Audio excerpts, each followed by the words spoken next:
Welcome, everyone, to the Cardano Effect Podcast, episode 80. The purpose of this podcast is to take high-level developer information and projects that are occurring within the Cardano space and break them down into bite-sized, consumable pieces of information for everyday use. I'm your host, Philippe, and let's get this podcast started. The hosts of the Cardano Effect Podcast are Rick and myself, and we have some very special guests today. Remember, if you have not subscribed to this Cardano Effect Podcast channel, please consider hitting that subscribe button, like, and share our content. We want to get right into the mix of things. So none of what we say on this podcast is financial advice. Remember, you are your best financial advisor. And if you don't think you are, you need to find someone who's qualified to do so. Without further ado, Rick, how are you doing today? What's going on? What's happening? Philippe, doing great today. Thanks for asking. I would like to give a shout out to the Cardano Foundation for sponsoring this podcast. Thank you very much, Cardano Foundation. We appreciate your support. I would also like to remind viewers who are new to this podcast that this podcast is available on all audio streaming platforms, so that if you're driving your car, working out in the gym, you can listen to this on audio directly. We have two guests today from COTI. We have Shahaf and Nir. And I would like to, Shahaf and Nir, to briefly introduce yourselves, gentlemen. Thank you for being on the podcast. We appreciate you coming on. Shahaf, can you tell us a little bit about yourself, a little bit of background? Yeah, sure. Thank you for having us here. My name is Shahaf Bar-Geffen. That's a Hebrew name. It's not that easy. Shahaf Bar-Geffen. I'm 42. I live in Tel Aviv, and I'm recording this from Tel Aviv. I am a father of three and a husband of one to date. I'm CEO for COTI. My background has always been in entrepreneurship. For the last 20 years, I've co-founded and managed my companies. Web3 became a global online media company, which was later on acquired, and then Positive Mobile, which was later on acquired. And I've joined COTI early 2017 as COTI's CEO. Excellent. Thank you, Shaf. I appreciate it. And thank you for coming on the Cardano Effect. Nir, can you please tell us a little bit about yourself and your background? Yeah, sure. Thanks for having us. I'm Dr. Nir Khalwani. I'm COTI CTO. I have a PhD in applied mathematics, more than 20 years experience in leading research and development teams. As part of my experience, I've also sold the company to IBM. I was the head of research in IBM for 5 years, and have a lot of experience in the field and in data analysis. That's it. Yeah, thank you, Nir. That is very impressive that you have built a company and sold it to IBM and head of research. I'm very impressed. Thank you. Thank you for being on the Cardano Effect today as well. Yeah. Nir keeps forgetting that he also has 14 patents and he's a master inventor. So 14 patents? Yeah, that's about 14 patents more than I have right now. Yeah. 14 more than me too. Wow. Holy cow. That's impressive. That is incredible, master inventor. Man, that is impressive. We're on the right team, Philippe. We got this is the right team right here, guys. They're not fine anymore, but it's under my name. But IBM took all of them. That's the pyramid, man. The fact that they took it is that's a testament to your skills right there. Yeah. That's incredible. All right. So for the viewers today, there's a lot of detail we can go into, but the general layout of the podcast for today is we're going to talk about what is COTI and what is A2Pay, and how's the A2Pay integrated with COTI, and how are buyers and sellers protected, and how does this work for you? How does this affect the average person using A2Pay? Like, for example, if you were to compare it to PayPal, buying something on eBay, how does A2Pay work in that context? So let's start off with what is COTI? Can you tell us a little bit about the COTI as a company? Sure. Yeah. COTI stands for Currency of the Internet, and it's a fully encompassing finance on the blockchain ecosystem that is designed specifically to meet the challenges of traditional finance, specifically fees, latency, global inclusion, and risk. Maybe you can think of us like the Cardano or like the Ethereum for finance. Now, the way we do that and the way we solve these traditional challenges is by introducing a new type of DAG, direct acyclic graph-based protocol, and a payment infrastructure that is scalable, fast, private, inclusive, low cost, and is optimized to deal with real-time payments. The ecosystem is quite wide, and we can dive into this a bit later. I'll just add that we are already mainnet live since 2019. Our company was founded at 2017, and we are already generating revenue, which is quite unique to companies in the space. Yes, the fact that you're generating revenue, and you also have your own tokens on there. So let's kind of shift over to what is ADA Pay, as this being the Cardano effect. A lot of our viewers are Cardano fans and ADA holders. So can you tell us more? What is ADA Pay, and how does that fit in with COTI? What's the general idea of ADA Pay first? Yeah, ADA Pay is a way for online merchants to accept ADA as a form of payment. So it's exactly like PayPal, but using the ADA tokens for payments. So let's say you have some ADA and you'd like to pay for a product, you can just send them through your wallet to the merchant gateway that we have created, and it's called ADA Pay. Is this solely for online solutions, or can it be also used in brick and mortar locations? Oh, it can definitely be used in brick and mortar locations. It doesn't really matter. You can scan a QR code, for instance, and just use the solution. Awesome. If you're not familiar, you can go to their Medium channel, the COTI Medium channel, and they have some well-written articles, and they have a little video displaying how the ADA Pay system works with that QR code. For the Cardano ecosystem, we do have a mobile wallet. It's called Yoroi, and you can load up your ADA there. And if a merchant is using the COTI system, it's going to generate a QR code. You can scan that QR code, and basically it will tell you how much ADA you can pay. So how does the system work? How does the back end work? What's going on behind the scenes in order for a person to pay with ADA and then the merchant to have it converted into their local fiat? What's going on in between? Sure. Neil, do you want to take this one? I mean, I would just say that, adding to what Shachaf said before, COTI is a full ecosystem, meaning that we didn't only, build the infrastructure and the mainnet, which is obviously live. We also added all the, the top in and top out for users, and the ability to on-ramp credit card and real money into the system, and allow anyone to use it in order to pay, for example, with ADA or for other tokens as well.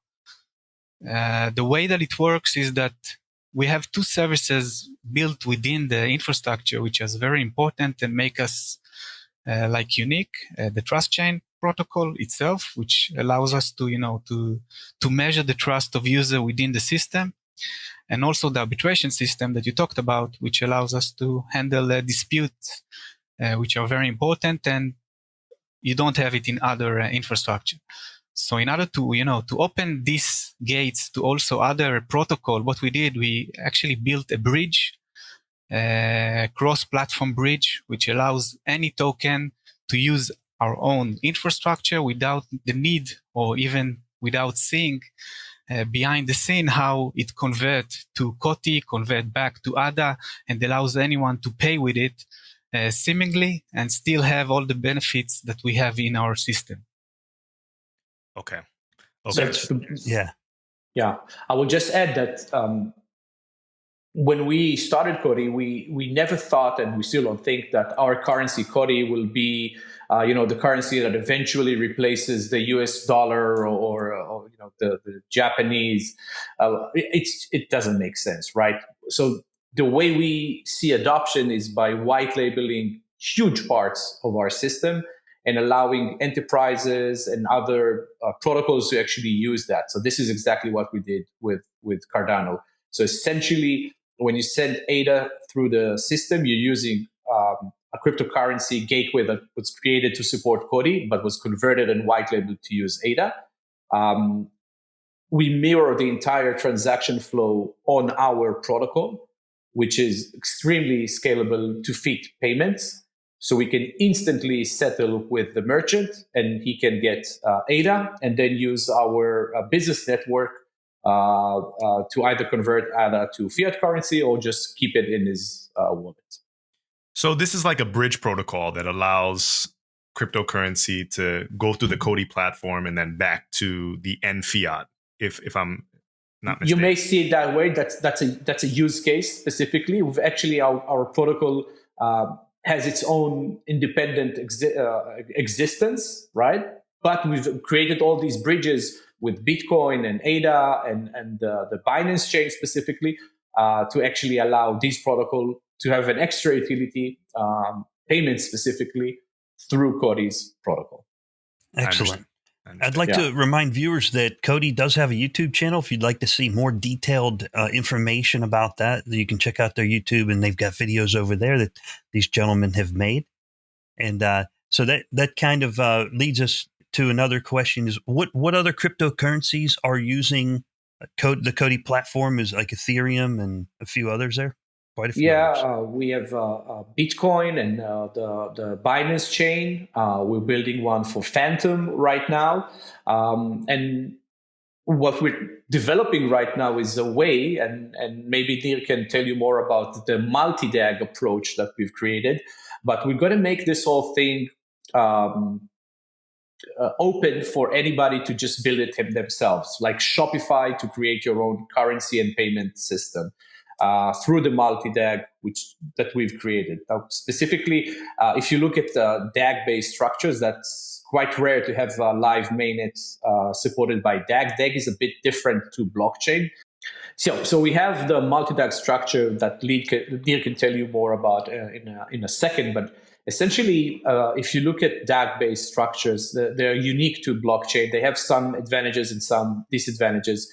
The advantages being around scalability and how fast transactions can be confirmed, which is correlated to payments. And this is what we expect as consumers paying. We don't want to wait, and we want this to be very low feed in the way that the transaction is conducted. Merchants don't want to pay a lot because they use blockchain, for sure. So this is where DAG is unique, but it's quite complicated to create. And if you look out there, you'll see that probably Nano or IOTA have live DAGs mainnets. The rest are still waiting or still building because it's really complicated. And thank God for Nir and his team to be able to launch that. What nobody has on DAG is the ability to issue a token on top of this infrastructure. So kind of like Bitcoin, there is one currency and the network. So goes for IOTA and Nano. What we've created is a way to actually issue a token that is DAG enabled, but it could be your token. It could be the enterprise token. It could be the project token and whatnot. So this is super unique. And we're opening this ability to anyone this quarter, Q2. And then, other currencies can be supported on our system right away. That's excellent. So what kind of transaction speed, settlement speed are you seeing? Like if someone would make a purchase right now at this moment, are we talking about 20 seconds or?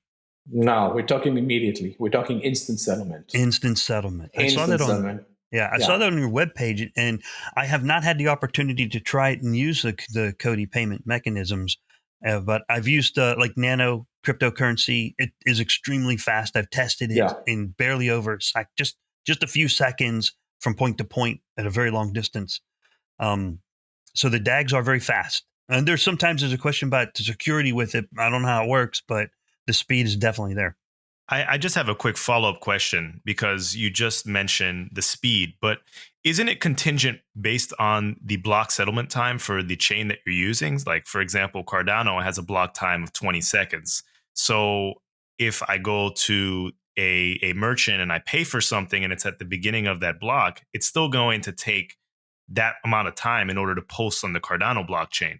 So wouldn't it be dependent on the actual settlement time for the cryptocurrency that's using your processing network? Or how does that achieve that near instant settlement if you have to wait for the currency's block time or the block settlement time?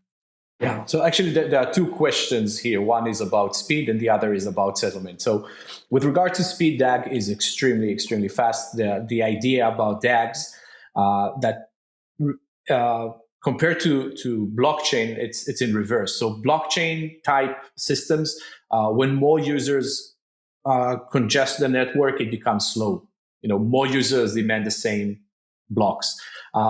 With DAGs, it's reversed. When new transactions come in, they actually do the confirmation process for earlier transactions. So the more transactions you have, the faster the network goes. This is unique to that. It has this exponential factor into it, kind of like P2P file sharing, where when a file becomes popular, it's very easy to come by. Versus a streaming service, when everybody wants to stream the same file, it becomes quite slow, right? Oh, you need more bandwidth to support it. So this is DAG versus blockchain. This is why DAGs are so fast. And I wouldn't say that we are near instant. I would say that we are instant. It's as fast as swiping your card. That's as fast as it goes. And as more people will use it, it will even become faster. Now, with regards to settlement, as I've mentioned, we take this transaction and mirror it to COTI's trust chain. So essentially, when a user is using ADA, we know that right away, and we just mirror the transaction. And on the merchant side, it confirms instantly. So now the only question is about liquidity. Do you have coins here and here, so the merchant can accept them? And then this next question would be about risk. How fast are we willing to accept that this transaction and confirm it and send money right away, or send the ADA right away? And this challenge, which is huge for cryptocurrencies as a whole, is solved through the trust score algorithm that Nir and his team created. We have created, our ledger is called the trust chain. This is part of how we achieve consensus, and I'll let Nir talk about it more right now, but we actually give trust scores, which are like credit scores, but we don't try to predict if you'll be able to pay your loan. We're trying to predict how trustworthy you are. Will you try to fraud the system as a consumer, or as a merchant, or as a peer? And this is what trust score does. So if you have a higher trust score, the transaction will be confirmed faster than if you have a lower trust score. Nir, can you tell us more about trust scores? Just heading to the DAG structure itself, I mean, the major difference is that we don't need to wait for all the transaction in the block to get confirmed, and it's not a queue. I mean, you can confirm transaction in parallel, and that's the major difference between other network. Being able to process transaction in parallel give us the higher scalability. Also, we don't need to wait for a lot of transaction. We only need 2 period transaction to confirm one transaction. As Shachaf said, the trust chain itself has and gives score to every entity in the network. And the architecture of the network itself is a sharding style, meaning that not all the network is needed to confirm a transaction. That's why it's quicker. You have certain types of node with higher level and higher trust, which can confirm transaction faster. They are called trust chain node, and also the DSP nodes. They are also allowing us to secure the network and being able to protect double spending and other attacks on the network. Another advantage is that in DAG, you don't have mining. I mean, you don't need to mine. You don't need to do a proof of work in order to get token process or to even confirm a transaction. All of that together give us, higher scalability and allows us to also support more transaction in the network. I have a follow-up question, and this is maybe we're backtracking a little bit, but I'm thinking about my personal experience. In 2015, I was going to open up a brick and mortar toy store in Mississippi, and it fell through at the last possible second. But I'm pretty glad it fell through. But I had a lot of difficulties when that was happening. But when I was trying to open up the store and I was trying to design the storefront, I was talking with a lot of POS. So I'm not talking about proof of stake. I'm talking about point of sale. So as a merchant, those kiosks that you have in front, you go to a bakery or a local shop or a restaurant, you go to the cashier, and now they have those iPads. They swing them around. You can use your mobile phone to pay. You can use a credit card. There are various different types of payments. And it's a ledger for the shopkeeper because all the transaction gets stored, and it allows them to calculate their revenue for the year, submit their taxes and whatnot. But when the POS systems the point of sale systems are advertising to merchants, they are all competing with the fees that they charge to the merchant. So it's usually sometimes between 2.5% to 3%. And there's an additional charge for each credit card transaction that goes through. And higher volume sellers, if you're a Walmart, you can compete and you can probably push that down to the high 1% to lower 2% for each transaction that goes through. So given that, COTI has this kind of, you call it a universal payment system, this UPS. So this merchant system that allows people to pay with cryptocurrency. What is the transaction fee? What's the business model behind it? How does COTI generate revenue? Are they charging that 2-3% off top on the cryptocurrency, or what goes on there? If you can elaborate. Sure. Well, the universal payment system allows merchants to process cryptocurrencies, but it also allows them to process credit cards. That's why we named it the universal payment system. So essentially, it's all in one. Now, what we're always trying to do with COTI is just to bridge the traditional financial world with its known advantages, like the inclusion, or maybe popularity of how people transact, and a lot of people have credit cards and so on, to the unique advantages of the digital space. So even if someone is using a credit card, we'll take that transaction, put it on a ledger, and let the merchant know that the transaction was settled. Now, in that case, again, we can take a position or a financial backer can take a position, and we have a few of them. And they will know for sure that this transaction happened because it records on a decentralized ledger. And they can say, hey, I'm willing to pay that merchant instantly, right away, to back this transaction because a user just swiped his card. So I don't mind if the card will take a few days to settle through the banking system, maybe 2 weeks, depending on where you are. I'm willing to pay that merchant right away. So we give the merchant a huge advantage with that. Now, with cryptocurrency processing, the fee is very, very low. It's less than 1%. With credit cards, it will probably be as much as a merchant used to pay, but we'll give him few extra advantages. One of them, of course, will be the instant settlement. The other will be the accessibility to financial services like working capital loans or saving accounts. So because the transaction started traditionally with fiat, but was recorded on the blockchain, and there is a financial backer that posts liquidity to that transaction, we can create, and what we do is generate a stable coin that moves between the two parties instantly. But when a merchant receives it, we will allow him to deposit it and get the sort of interest that is now available on the DeFi world. So it can be, maybe 8% a year, which is great. It has very little risk, and nobody gets 8% that easy in the traditional world. And also access to working capital loans. Because I remind you, we record the entire transaction and we give this scoring to the merchant, to the consumer, to everyone at the system. And that allows financial backers to allow these sort of loans to merchants. And actually these loans, the interest is quite low. If you look at how expensive working capital loans are, and I don't mean the sort of ones you can take from your bank, and pay like 6% a year. I'm talking about, looking at these platforms, and when you calculate how much the interest is per year, it can go to 50%, 60%, 80%.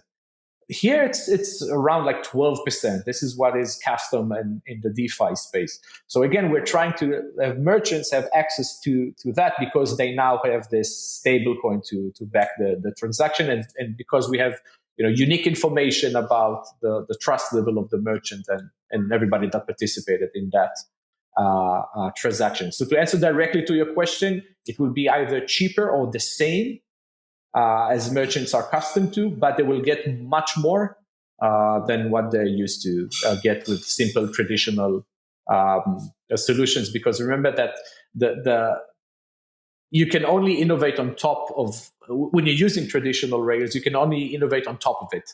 Meaning, so all the costs that were associated with that, the Visa, MasterCard of the world, the acquired bank, issuer bank, all of that still exists in your system. You can't ignore that. So you'll always pay these sort of fees. So competition around these things is always about who is able to take more risk or who has a better user experience and whatnot, which are great, of course.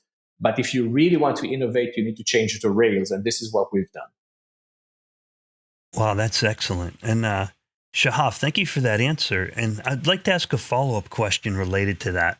There were two subjects that I was curious to ask about, and that was taxes and dispute resolution. And we touched on that, but now would be a good time to ask about taxes.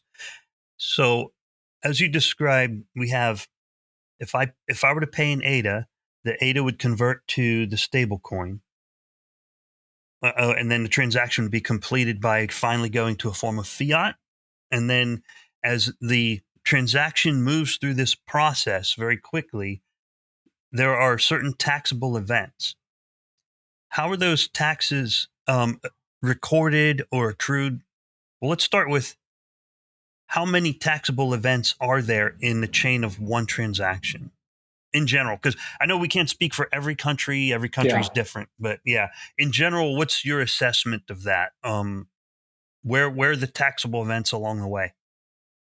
Again, of course, this varies from different countries for sure, but and we don't handle taxes ourselves for the merchant, but we record everything, and of course, it's recorded on a ledger, so we can then create this output for a merchant that will allow him to pay his taxes same way he used to. So kind of like the POS systems you've mentioned earlier. While they don't do the taxes for you, they can definitely record the process, and then you'll know how much tax you need to pay. But we will never build a system that adds taxes to the flow. So specifically, or at least in Israel and in most of Europe, the taxable event for the merchant will be, selling goods and accepting revenue, not the cryptocurrencies behind it, because, he doesn't hold them. That's us handling the entire process, and we're licensed to do so. And he's not making, any capital gain on that or anything like that. This is just the underlying technology behind everything. Okay, that makes sense. Yeah. So basically, aside from typical sales tax, like if I were to make a purchase with PayPal or my Visa card, there's the sales tax. So regardless of those, we'll put those aside. If an individual person's country has the ADA to stablecoin to fiat, if each one of those is a taxable event, that would be on each person to determine based on the laws in their country. It's recorded so that they can pay the appropriate taxes if needed. I know we're not tax experts here. I'm just trying to get a general idea. Exactly, but to be honest, the user, it's not him owning the stable coin or anything in between. That's just us handling that. So I don't think it's a taxable event for the user anyway. If he had ADA, that was probably a taxable event somewhere in his previously. past. Yeah, exactly. So I don't think this will be a taxable event. But again, I'm not an expert in that. I can tell you for sure that in the jurisdiction we were licensed, or in Israel, this is not a taxable event. With dispute resolution, this is actually something very unique that we have developed. I'm going to let Nir tell you more about this, but this is one of the things that we thought were missing in cryptocurrencies. The finality of transaction is a huge and a very big advantage for cryptocurrencies, unless you're not getting what you paid for, or service is not rendered. And then you wish there was a third party in between to arbitrate this. And this is where the arbitration system that we've created coming into place. Nir is the one that invented it. It's based on game theory, and I'm going to let him if you'd like, tell us a bit more about this. That's a perfect segue, because that was the second half of the question, was how are disputes resolved both for the buyer and the seller? Because you want to have a good market for sellers to put products out. You also want to protect buyers. So how do you guys do that? How does it work with COTI? At least in the base layer, it's very similar to PayPal. The major difference is that you don't need the backend people and the support people to help you resolve dispute. You can use actually the network and participate within the network. In our example, is participants who has high trust score, which identifies them as trustworthy users, and they will help us and help the system and get incentivized for it to be their resolver of disputes and to be able to vote against and in favor of disputes. But what we do is that, as we said, this is a payment platform. So every transaction that you make along a payment request has a bundle which includes rolling reserve, which is required for dispute resolution. So part of the money that you are going to transfer from one side to the merchant side is going to be reserved to handle disputes, at least for a given threshold of time, and will be sent to the merchant only after this threshold and this window is over. So it's very similar, at least at the base layer, but adapted to the blockchain, meaning that you can, pay, a rolling reserve is stored. User has 2 weeks or more, depends on what he bought, to raise a dispute. Once the dispute is raised, it is sent to the merchant and they are trying to resolve the issue between themselves. But if it's not resolved between them, then let's say in the traditional world is going to be someone that's going to look at the dispute, look at the evidence and say this side or this side is the winning side. So in our case, it's going to be participants within the network which are going to vote based on the evidence that the merchant and user are going to provide, and the system support it. They also stake some of their native coins against their voting, and the majority is going to get more of the dispute fees that we are going to send. So you have like a more incentive in the network, and you're trying to be in the in the trustworthy side in order to be participating in the system at all. We also build a layer that can track if user, just voting randomly or doing something which is not the purpose of the system. So they need to, give the description of why they decided this way. Someone is going to review it. The system automatically is going to review these cases and going to, decrease or increase the trust of these users in voting in the system. But after the vote is finished, one side is going to be the winning part, the side, and rolling reserve is going to be used in case it is needed. That's pretty amazing. You already have this built? I mean, you got software that supports that? We have the software, yeah. Wow. So it'll basically be a decentralized form instead of a one-person arbiter that says you win or you win. You have a distribution of arbiters. Yeah. Wow. Yeah, exactly. And they also have levels of credibility and trust. So if you have that random person who randomly votes, they'll have a lower threshold. And then people who are reliable in resolving problems have higher trust and higher credibility, kind of like a weighted. Exactly. It's not only that. It's amazing. The fact that you even thought about doing this. It's not only that, by the way, that person that randomly votes will actually lose money for participating, because he needs to stake whenever he votes. Now he keep voting randomly or tries to fraud the system, meaning voting for the wrong side of a dispute. He'll just lose money and lose incentive in doing so. So we incentivize good behavior. That's the idea behind trust scores anyway throughout the system, including the arbitration system. So those funds that are held in escrow for conflict resolution, that percentage, we're just calling it escrow because it's locked somewhere. As the person's trust score goes up, that settlement time, that escrow, the time decreases. Am I understanding that correctly? Absolutely. Okay. The time and also the rolling reserve required is going to be minimized. Yeah. Okay. Which is, by the way, very different to traditional finance. Traditional finance is usually very broadly categorizing you. Let's say you're in travel, business, then you are definitely high risk. Then your rolling reserve will be set and kept for long. It doesn't matter if you're Expedia and you're very good, and it doesn't really matter. That you belong to a category, and we don't have time to analyze you specifically and your specific risk. Let other startups do that, right? And this is your rolling reserve. We actually do analyze your specific behavior, and if you're trustworthy, then the rolling reserve will be low.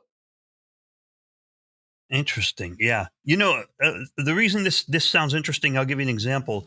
My audio technician for this podcast, he sold a product online through eBay using PayPal. He was the seller, and he sent the product to the buyer. The buyer used what was later determined to be a hacked account, and it went into dispute. And once it went into dispute, what my audio technician told me, he says, they always side with the buyer, or it appears to him as a seller. He sold products often that the payment settlers tend to defer to the buyer just by default, I guess. If they can't get evidence from one side or the other, maybe they just say, okay. But they did find in the end, they said, well, it was a hacked account, so the seller had to eat it. And I just said, wow, and it was very frustrating. But this sounds like it could be more fair. It would be more fair, and I would say that most of our lives and most of us, we're consumers, not merchants. So we always side with consumers, by intuition, right? And we always think about, hey, I had this time where a merchant didn't sell me the product, or it was defected and whatnot, and maybe it didn't treat me well afterwards. So we always think of frauds that way. But you'll be amazed of how often merchants are the one getting fraud by, I call it the $30 attack. So people will charge back $30. It will cost a merchant far more dealing with this $30 chargeback than actually just eating it and just saying, okay, well, that's life. I'm just going to count this as breakage and rakeage, and that's it. Also, if over time merchant accepts a lot of these chargebacks, his scoring through the system will be lower, and then his fees will be higher. So it's just not worth their while. So a lot of merchants get attacked that way. I'm not talking about charging back $3,000. I'm talking about charging back $30. So they deserve justice as well. Of course, not all of them, and a lot of merchants will try to fraud it, for sure. But it's not always black and white that way. And we're trying to build a system that will just be more fair, and that the arbitrators that vote have an incentive to vote to what they believe is right, or to what they've seen evidence that is right. Not to, we have a business policy of siding with users because they're the one that later on write reviews on Facebook, So it's quite different to that. Yes. Well, that's a very good point. I mean, the buyers have a lot of power nowadays, a lot of power, whether that's the reviews. I mean, you could just not like someone and just completely tank their business for no apparent reason. And there's no recourse for the seller. And it often means that seller has a damaged business. And some sellers get put out of business because they just can't recover from the backlash of either poor reviews or multiple chargebacks on low items that just, tank profit margins. So I think that there's definitely a good system that you have in place, and this trust score seems like it's a step in the right direction. I want to ask a question about the merchants that have adopted the COTI UPS now. Have you been monitoring their trust scores over time? How have you seen it play out in the field? We currently process about $5 million a month, a bit more than that. And I think probably with the coronavirus out there, we'll probably process more, not less, because right now, though we do provide point of sale solutions, everybody's online. So we have been monitoring that, and trust scores have been shifting and moving. Remember that trust scores in our network are not just for the merchants and the consumers. Anybody that holds a COTI wallet gets a trust score. And we've seen some interesting behaviors, when we released a lot of the tokens, when we listed on specific exchanges, a lot of movements came in, and that affected trust scores, which is something that we needed to calculate. And we've seen some interesting behaviors out there right now. But maybe right now, because $5 million are a lot of money, but it's nothing compared to where we want to go and what we want to do. Right now, the behaviors seem quite normal, quite what we have expected, quite the average of what we thought will be. Not too many chargebacks, but we do have some, but nothing too unique. Unless, Nir, if you've seen something that you think is worth mentioning today? No. As you said, everything is, it's a normal behavior as you will see in PayPal. I mean, the rate of disputes are quite the same. A normal behavior, but over the network. But we do see the trust, of people who transact more get higher, and also the transaction time, the confirmation time for them is quicker. Maybe one thing that is interesting is that the average transaction on PayPal, I think, is $60, and the average transaction on our network is higher. Maybe, and again, it's the rule of little numbers. We have, less than 100 merchants running on the system right now. So it's the rule of little numbers. So you can't really pull magnificent statistics out of that. But I think most of them, their turnover is a few $1 million a month. Not with COTI, but generally speaking. So maybe this is what you can expect with these type of merchants. Maybe as we'll be able to expand to lower tier merchants or higher tier merchants, then we'll see the behavior change. But right now, average Joes with average transaction significantly bigger than what you'd expect on PayPal. Okay. And after the podcast, can I get a link from you guys that I can put down in the description so that viewers who are watching the podcast, they can find merchants who use A2Pay? So if they want to try it out, they can go through that. Do you have a central? Yeah, we'll send you a few links that you can play with for sure. That would be fantastic. Perfect. Yeah, we also need those great. links for businesses that want to adopt that UPS system, and I think that would be good. I want to move over back. I want to talk about the UPS system again, the Universal Payment System.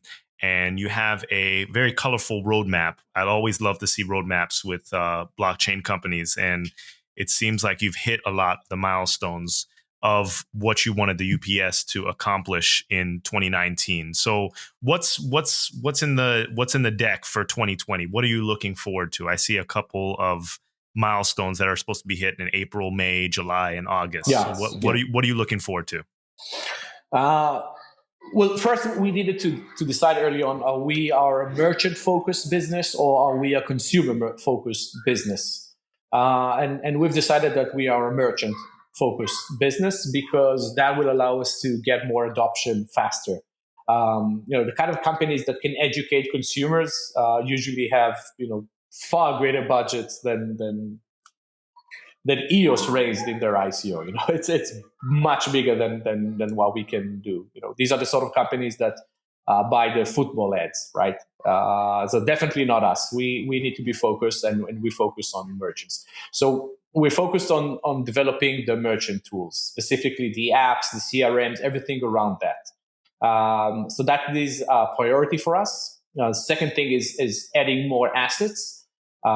So we'll be adding a few more stable coins and ERC20 based coins to the system. We are developing more unique or catered solutions to specific industries. So one of them will be gaming, wherever gaming is legal, of course. We'll be catering a few unique solutions for them. Their usual deposits are less than $250, and they have unique challenges to meet. So we'll be doing that through a project called Blockchain Dollars. Once that is done, we'll focus again on the consumer experience even more. So we plan on launching a wallet as an app today. It's not an app; it's just a web app or a desktop solution. So that is planned, and once that is done, we'll expand more what we can do with DeFi solutions. So more solutions to consumer and merchants. So the order will be merchants first. We have a lot more to do in that space. Then consumers. Then DeFi, enhanced DeFi for both. I had a question written down, and I should have asked it a little bit earlier when you were talking about DeFi. I wanted you to explain a little bit more detail. We were talking about loans for businesses that are using your systems and the ability for them to also be involved in DeFi with the working capital that they have within your system. So how does that exactly work? Is it cryptocurrency settlement that is used in those DeFi solutions, or is it their entire wallet? I mean, how could a merchant be receiving funds from customers, but at the same time getting that interest that allows them to have greater liquidity and greater working capital? So one of the tools that we provide merchants with is a CRM and a business app. In this app, they can choose what percentage of the inflow they want to receive instantly and maybe pay a little extra for this advantage. How much do they want to just come in at the normal rate or normal settlement speed, and how much do they want to save? Now, the portion that they want to save is kept as a stable coin, and through partnership with the different lending platforms, specifically now we work with Celsius, they will be able, through an API connection that we already have, they will be able to instantly just put that savings aside. That will be locked, for depending on the platform and how much is the minimum requirement. But usually it's just instant, and they will start gaining interest within the platform. When they want to cash out, there is a fiat off ramp that will allow them to take fiat to their bank accounts. Wow, that's ingenious. Do they have to lock it up for a certain period of time? It's usually, it depends on the platform, but usually it's just minutes, not more than that. Minutes, and then Minutes, they could not 3 withdraw. days. Yeah, they could withdraw in like a couple weeks if they No, they can withdraw. They can withdraw it instantly. It's their money. Once it's parked there, it start occurring interest. I think the most critical ones ask you to do it for 24 hours periods, not more than that. But normally you can just put money in and money out. I personally do that all the time. Wow. Yeah. I'm starting to FOMO. That's ingenious. That is ingenious, because you have so many like SMEs out there, small and medium enterprises, that may not necessarily be super profitable at the end of the year, but they generate a lot of revenue. Yeah. And the time period between actually collecting that revenue and maybe paying the employees and paying for cost of goods sold, you could be staking it and you could be using that capital to either write more checks for the employees or purchase more capital. I mean, that's really exactly a good idea. Because this is one of the things, when your bank won't give you anything for your money for that period of time. Absolutely nothing. If you look at how much you can gain, risk free, it's 1-2% a year maybe, right? But if you overdraft or if you need this sort of loan, you'll pay 25%. DeFi and this is how banks become so rich. This difference, this spread. DeFi platforms usually have a far thinner spread, so you'll get a lot more interest, and you can get it instantly, money in, money out, digitally, right? And the interest you'll pay for loans will be closer to what you can gain from keeping your money. So instead of parking your money at a bank, doing absolutely nothing for you, doing a lot for the bank, for instance, but you can actually park your money for very short periods and actually get interest for that. And that is, almost risk-free, because there is no, it's stable coins. There is no volatility. There is always risk in systems. But as we see, banks are risky as well. This is probably riskier. To be frank, there's a third-party risk always associated with anything around your money and where it's stored. But I don't think it's a huge risk, and the advantages really top this risk. Yeah, thank you for that, Shahaf. Now, I'd like to note we've got about 15 minutes left. We do have some Reddit questions. So if you guys are okay, I'll shift over to our Reddit questions and we'll go through those and you can just kind of take your time and think on them. Sure. We do have the best Redditors. Best Redditors out there are on the Cardano Effect Reddit channel, Cardano channels. They ask really good stuff. Sometimes it's hard to answer. So if you can't answer it, that's okay. I don't know, or that's outside of my realm is a valid answer. Those are legit answers if something falls outside of your domain of expertise. So, Philippe, are we okay with that? We ready for switch on to Reddit? Let's do it. And this was from Reddit user KDev 2001. And this person asks, can U.S. citizens or residents register for the COTI wallet and stake COTI? If not, why and when can U.S. citizens or residents participate in the COTI ecosystem? So there you go. Can the U.S. Merchants and people participate? Yeah, well, we have a very healthy appetite to do business in the U.S., but the regulatory framework is still a bit unfamiliar and still a bit sketchy, and we are very much risk averse. We've founded companies in our past. We had our success. We don't want to risk everything because we stepped on the wrong toe. So our legal team actually monitor changes. And then as soon as we gain more clarity, we can open the US for business too. We obviously want to do it. This is, for Israelis, the most natural place outside of Israel to do business is the US. So we really want to do that. But it just seems a bit too risky right now.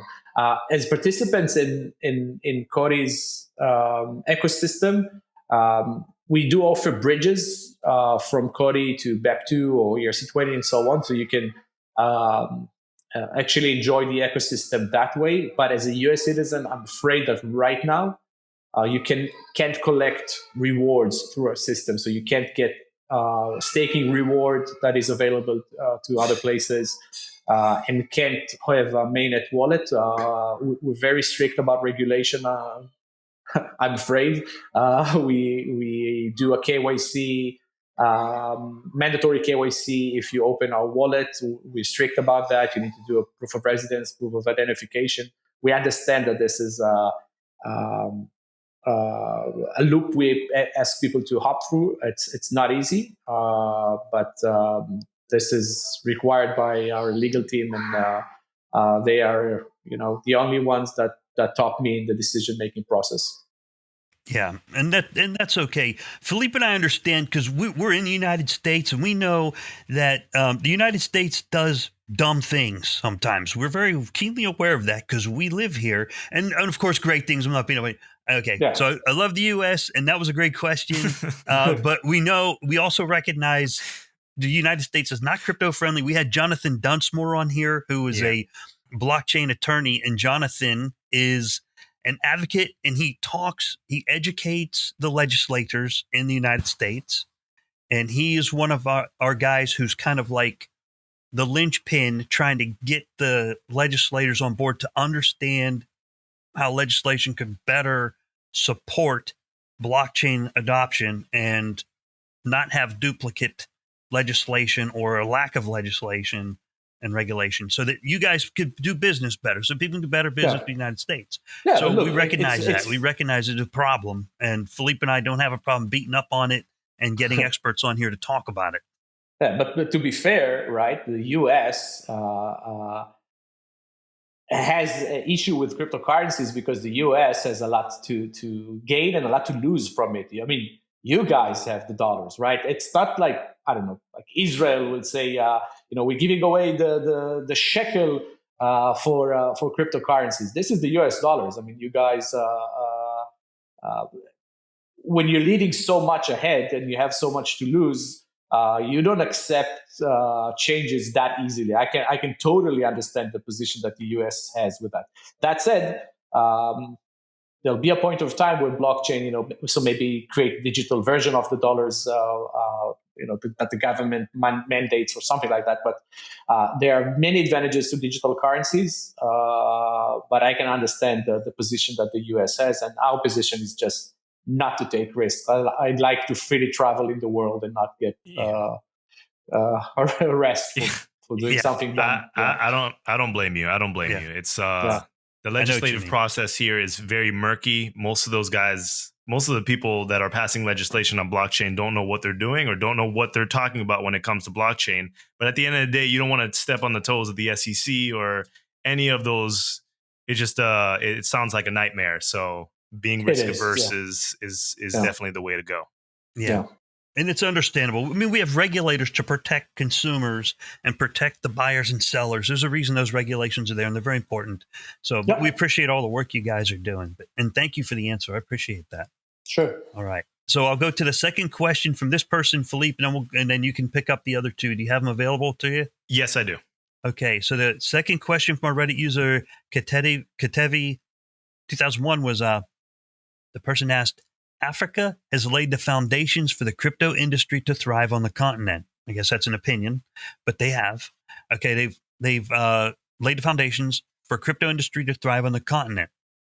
Is high inflation economy encouraged? Its high inflation economy encourages demand for value preservation, and Bitcoin and other cryptocurrencies could be the answer for consumers in Africa.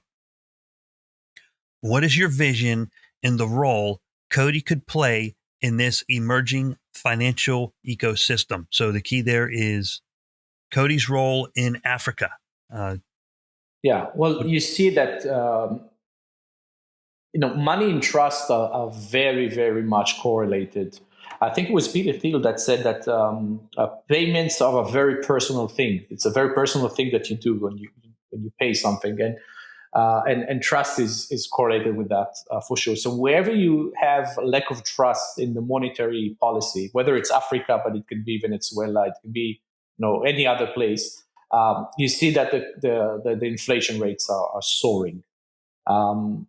And then people ask, what can I trust, and what can we trust? So digital currencies can be, some of them at least, can be the answer for that. Now, I don't think.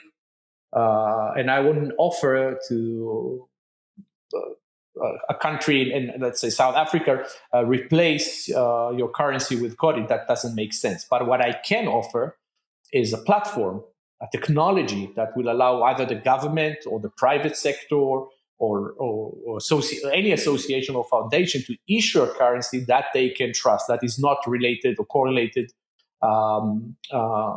to policies or to anything that is just not that shouldn't be correlated to, or that civilians don't want it to be correlated to.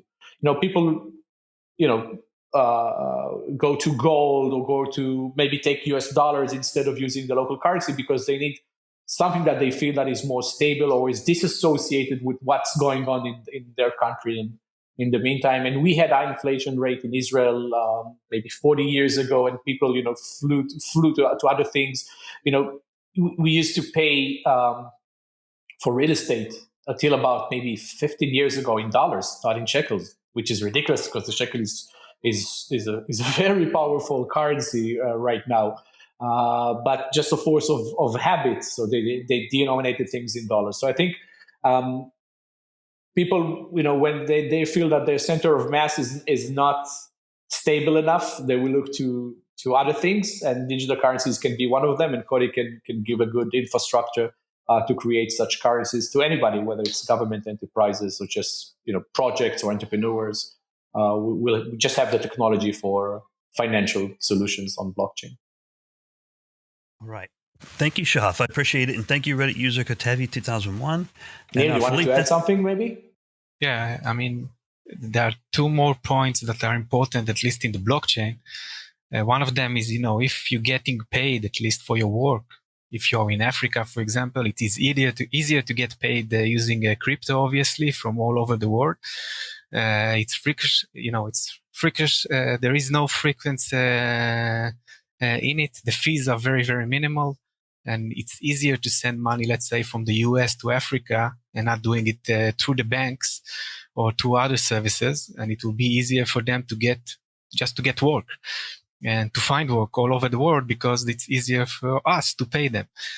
From the other way around, I mean, if you look at COTI platforms, so you can get incentive and you can actually build your capital without really having anything in the first place. I mean, you don't really need to, to pass your credit card or do anything, and you can still gain some of your funds through working in the system, to being an arbitrator in the system, and stuff like that. I mean, you can actually get money without really topping it up using a credit card or a traditional system, which in Africa are very problematic. That actually reminds me of something super important about Africa, because we're looking at a project right now in Africa. So we talk about financial inclusion, and it's a known thing, and Charles Hoskinson talks about this a lot. But there aren't going to be brick and mortar banks in a lot of places in Africa, because the banks don't have a financial interest, and you can't blame them for that. They don't have a financial interest to put out something out there where savings can be $50 a month or a year, or who knows, right? It's just not going to happen. So you don't have a banking infrastructure. So let's say in South Africa, if I want to send money to my family, what I do is I go maybe on a Sunday, and there are set days, and I stand on a very long queue. It can be a few hours at a retailer shop. And when it's my time, I just give them cash. And then my family members will go and stand in another queue somewhere at a different branch of that retailer and take that cash. So money in, money out. That's money transmission. Now this is 2020. This is ridiculous. You'll pay these fees, and you'll stand in these long queues just because there's no bank account associated with your name, and there never will be, because either there won't be a bank branch, or you don't have the proper identification to fit any anti-money laundering policies that are global, and they don't mind the fact that you're an African. That's just not a thing anyway, right? So this is exactly the places where generations can have this leap beyond traditional finance. Like in China, they didn't have a lot of desktops; they just immediately moved to laptops, or just completely moved to mobile, and people were introduced to the internet through a mobile system and not through PCs or Macs or whatnot. So I think maybe in Africa, there will be a generation leap, and people will jump into digital finance before they actually meet traditional finance in their everyday lives, because this is where it's extremely needed. I mean, in most cases, we're trying to in our worlds, we're trying to optimize fees. That's important, of course, and we work very hard to optimize fees for merchants. But this will enable access to people. This is this is a far noble cause, and a far more important one, to actually allow this sort of solutions. And we're actively engaged with one of these retailers to allow these users to give cash and load their phones, because everybody has phones, right? And load their phones with a stable cryptocurrency that they can then later on send to their family on their own free time, and maybe not send the entire sum, then maybe send just some of it. Maybe we can connect them to DeFi and they can save a bit, which no bank will give them the ability to. So this can be quite grand. The only thing, of course, will be the financial incentives around this, because these systems are poor by design, and that's where you need very capitalized companies to take this challenge and sustain the long period of time before this becomes very profitable. Excellent response. Yeah. Thank you. So you just get them banking from their phone, get banking from a mobile phone. All right. Yeah, for the first time. That queue line is real. I mean, just being able to, that's just ridiculous, because people need money now. And often people from affluent countries that are sending money to their family members in less affluent countries. And there's a need for money to pass quickly. And it doesn't. And you lose a lot of that money in those intermediary steps. These are regular people. It's not like people may not want to send thousands of dollars in each trip, but they may have to save thousands of dollars before it's even worth it for them to even send some money. So, and they can sometimes pay 20% of that. And these are the poorest people in the world, and they'll be ripped off 20%. And there is no one to blame, because the process is so expensive because people actually need to move this cash around, and this is risky, right? Yeah. And by the way, it's even more than that because you need to pay utilities, right? So to pay utilities, you go on and stand in another line on a different day for a few hours just to pay electricity, water, and so on, because you only have cash, right? So with a very simple integration to the utility companies, that they have the same interest because they don't want to, open these shops where people will stand in line and give them cash, right? You can allow people to pay with that digital currency as well, which for us it just seems, why do I need that? Because we have good access. We're first world countries, but third world countries can leap directly to digital currencies, and then there'll be more advantages than us because they're already there with digital currencies. The system is digital, no latency, no fees, and they can save money. So that will be an interesting period in our lives, I hope. Makes sense. Yeah. All right, Philippe, that's all I got. That was it from Reddit, and thank you, Shaf. I appreciate that. Very insightful answers. Okay. So you want to take the rest of the remaining questions? Yeah, and we have two more questions. We have two more questions, and then we'll wrap it up. So the first question comes from a Doja Wolf, and I think you already specified the answer to this question, but if you want to reword it, that's fine. It says, can COTI provide any guidance as to the time frame ADA Pay might support U.S. merchants to begin accepting ADA for e-commerce payments? Yeah, well, it's the same thing. It's about regulation, and by the way, Cardano and ADA are not to be blamed for that. COTI is to be blamed for that. It's us that prevent this right now, and we do hope that we'll have more clarity and we can open for business in the US. Perfect. And the last question is from Tony from Shoshone, a frequent flyer on the Cardano Effect. Thank you for posting. What impact has the instability of the global financial systems, including the sudden price drop of crypto prices, had on your business? And second question goes, how do you maintain a stable coin during these volatile times? Well, you could say that the instability of financial system is a proof to why we need digital currencies. But in reality, what we saw that it took maybe a week or two, but prices became correlated between the global financial systems and specifically, the S&P and the cryptocurrencies. So it was the S&P, then Bitcoin, then altcoins, and everything across the board came down, and that's just panic mode, for people.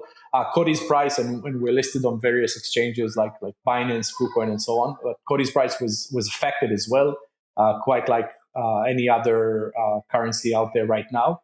But to be honest, it doesn't really change our business or fundamentals. Even I would say that business is growing right now because we serve online merchants, and actually their sales are going up during these dire times, and that actually grows our revenue. So our overall processing volume is actually gone up, and merchants actually need to buy more COTI right now to pay the same fiat fees, which is good for us. Our runway is secured anyway. We're not selling coins to the market to fund our business. We are revenue generating business, so it doesn't really matter. It's always, we are competitive people, and whenever any metric is down, I always feel bad about it. And you want all metrics to go up all the time, but in reality, it doesn't happen, and the market has its own cycles. Everybody's down right now. This will end because at one point or the other, this pandemic will be over, and then the fundamentals hasn't changed, so I think prices will be up again probably. This is not a financial advice, of course, but just my prediction that I don't hesitate to record because this is how it's going to be anyway. The cycle will be over and prices will be up. Thank you. And thank you to all the Redditors as well. Great questions this week.